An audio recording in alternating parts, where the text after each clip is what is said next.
மகாபாரத குருட்சேத்திர போரின் 15ஆம் நாள் போரின் பொழுது பல்வேறு விதமான பல கடுமையான இழப்புகளை துரியோதனன் சந்தித்திருந்தாலும், அதிகமான உயிர் சேதங்கள் கௌரவர்கள் பக்கம் சேர்ந்திருந்தாலும், கடைசி வரை நாம் வெற்றி பெற்று விடலாம் அப்படின்ற நம்பிக்கையில் இருந்தான் துரியோதனன். அதற்கு காரணம் என்னன்னா, துரோணாச்சாரியாரும் கர்ணனும் துரியோதனனுக்காக எப்படியும் வெற்றியை ஈட்டு தந்துவிடலாம் அப்படின்னு கடுமையான போர்களை மேற்கொள்கிறாங்க. இவர்களுடைய கடுமையான போராட்டங்களை துரியோதனன் நேரடியாக பார்த்ததுனால இறுதி வரைக்கும் அவன் நாம் வெற்றி பெற்றுவிடலாம் அப்படின்ற நினைப்பிலேயே இருந்தான். அந்த அளவுக்கு துரோணாச்சாரியார் தன் ஆற்றலை வெளிப்படுத்தி கொண்டிருந்தார். இவருடைய அசாத்தியமான ஆற்றலை கண்டு பாண்டவர்களும் அவர்களுடைய படை தளபதிகளை தவிர மற்ற அனைத்து படை வீரர்களும் கலங்கி நிற்கிறாங்க. அந்த அளவுக்கு அவருடைய வில்லில் இருந்து புறப்பட்ட அம்புகள் பாண்டவர் படையில் இருந்த எண்ணற்ற வீரர்களை வெட்டி சாய்க்குது. அவர் ஒரே சமயத்தில் தன்னுடைய வில்லில் 7 அம்புகளை பூட்டி ஒரே சமயத்தில் பாய்ச்சி பாண்டவர்கள் பக்கம் இருந்த பெரும்பான்மையான படை வீரர்களை அழிக்கிறாரு. மற்றொரு பக்கத்தில் கிருஷ்ண பகவான் அர்ஜுனனின் தேரை துரியோதனன் பக்கம் செலுத்தி கொண்டு போறாரு. துரியோதனனுக்கு ஆதரவாக அவனுடைய தம்பி துஷாதனன், சகுனி, கர்ணன் ஆகிய 4 பேரும் போர் செய்கிறாங்க. 4 பேரையும் எதிர்த்து அர்ஜுனன் தன்னுடைய வில்லம்பை செலுத்தி கடுமையாக போர் செய்கிறாரு. அவனுடைய சராமாரியான தாக்குதலுக்கு தாக்குப்பிடிக்க முடியாமல் 4 பேரும் 4 திசையில் சிதறி ஓடத் தொடங்குறாங்க. அப்போ அர்ஜுனன் செலுத்திய அம்புமழை முழு வானையே மறைத்ததாம். அப்போ மறுபுறம் போர் செய்து கொண்டிருந்த துரோணாச்சாரியாரோ தன்னுடைய அக்னி அம்புகளை ஏவி பாண்டவர்கள் படையில் இருந்த எண்ணற்ற வீரர்களை எரித்து சாம்பலாக்கிறாரு. இதனால கோபமுற்ற துருபன் துரோணாச்சாரியாரை தாக்கி அழிக்க முன்னோக்கி போறாரு. துரோணாச்சாரியாரின் எதிர்த்தாக்குதலை சமாளிக்க முடியாம அவருடைய அம்பை தன் மார்பில் தாங்கிக் கொண்டு சரிந்து தன் தேரில் இருந்து கீழே விழுந்து இறந்து போறார். இந்த குருட்சேத்திர போரில் திருஷ்டத்யும்னன் மற்றும் திரௌபதியின் தந்தையான துருபன் தன்னுடைய பங்கை முடித்து கொள்றாரு. துரோணாச்சாரியாரின் அன்றைய போர் மிகவும் சிறப்பாகவே இருந்தது அப்படின்னு சொல்லலாம்.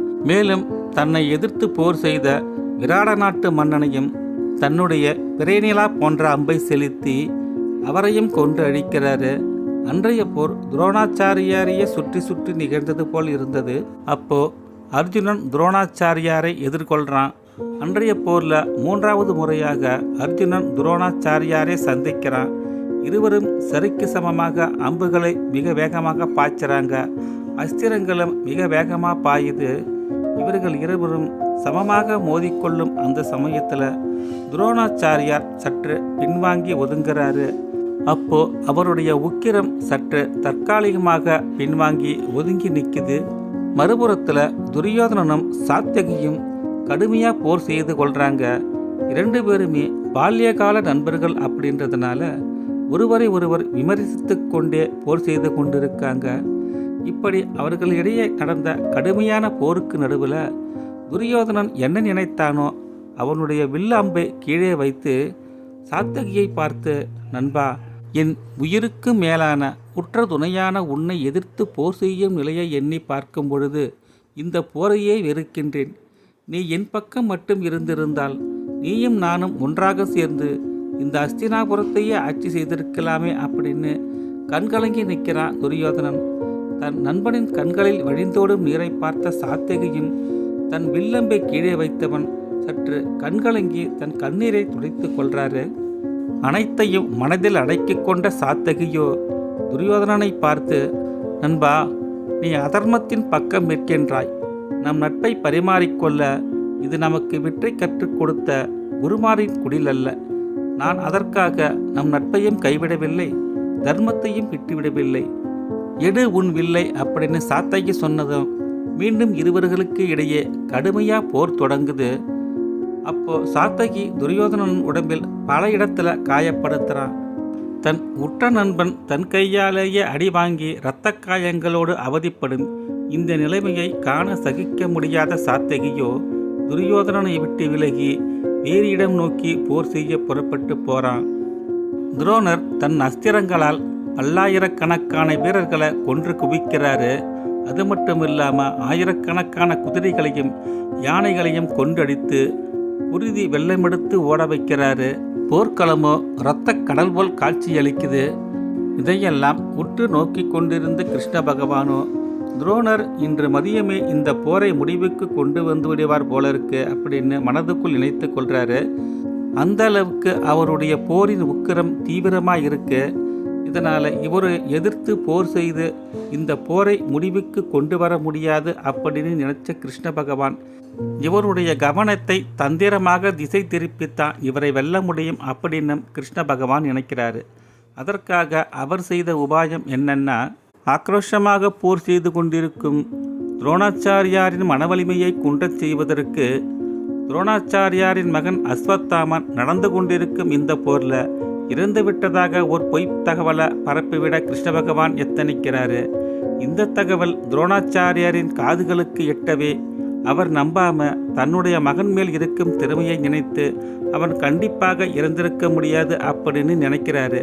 இருந்தாலும் அவர் தன் மகன் என்று வரும்பொழுது தன் சந்தேகத்தை தீர்த்து கொள்வதற்காக தர்மரை நோக்கி என் மகன் இறந்து விட்டானா அப்படின்னு கேட்குறாரு. தர்மரும் கிருஷ்ணரின் ஆலோசனைப்படி ஆமாம், தாங்கள் மகன் இறந்து விட்டான் இந்த போரில் அப்படின்னு சொல்கிறாரு. ஆனால் தர்மரோ தந்திரமாக சொன்ன வார்த்தையில் ஒரு உண்மையும் அடங்கி இருக்கு. கிருஷ்ண பகவானின் ஆலோசனையின்படி தர்மர் சொன்ன இந்த வார்த்தையில் ஒரு உண்மையும் அடங்கியிருக்கு. உண்மையிலேயே இறந்து போனது அஸ்வத்தாமன் என்ற யானை. இந்த யானையை பயன்படுத்திய கிருஷ்ண பகவானோ தர்மரிடம் இறந்தான் அஸ்வத்தாமன் என்ற வார்த்தை வரும்பொழுது சத்தமாகவும், யானை என்ற வார்த்தை வரும்பொழுது சத்தத்தை குறைத்து கொள்ளவும் கிருஷ்ண பகவான் அறிவுறுத்துறாரு. இப்படி கிருஷ்ண பகவானின் அறிவுறுத்தலின்படி சொன்ன தர்மரின் பேச்சை கேட்ட துரோணாச்சாரியாரோ நிலைகுலைந்து போறாரு. மனம் கலங்கி நின்ற துரோணாச்சாரியாரின் தலை சற்று சாயவே இந்த சந்தர்ப்பத்தை சரியாக பயன்படுத்தி கொண்ட திருஷ்டத்யும்னன் அவருடைய தலையை வெட்டி வீசுறான்.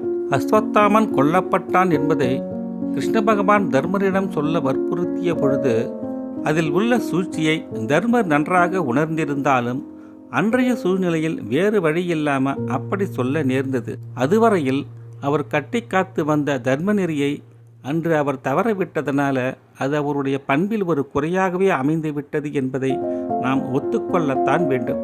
அன்று தர்மருக்கு ஏற்பட்ட சங்கடமான சூழ்நிலையைத்தான் இன்றைக்கு நாம் தர்ம சங்கடம் அப்படின்னு சொல்கிறோம். அந்த சமயம் அந்தி சாயவே 15ஆம் நாள் போரும் முடிவுக்கு வருது. நாம் இதுவரைக்கும் சொன்ன இந்த பதிவில் ஏதாவது குறைகள் இருந்தால் கமெண்ட் பாக்ஸில் தெரியப்படுத்துங்க. நம்ம பதிவு உங்களுக்கு பிடிச்சிருக்கும்னு நினைக்கிறேன். நம்ம பதிவு உங்களுக்கு பிடிச்சிருந்ததுன்னா ஒரு லைக் பண்ணி விடுங்க. உங்கள் நண்பர்களுக்கும் ஷேர் பண்ணிவிடுங்க. புதியதாக நம்ம பதிவை பார்க்கும் நண்பர்கள் சப்ஸ்கிரைப் பண்ணிவிடுங்க. மீண்டும் அடுத்த பதிவில் நாம் சந்திக்கலாம்.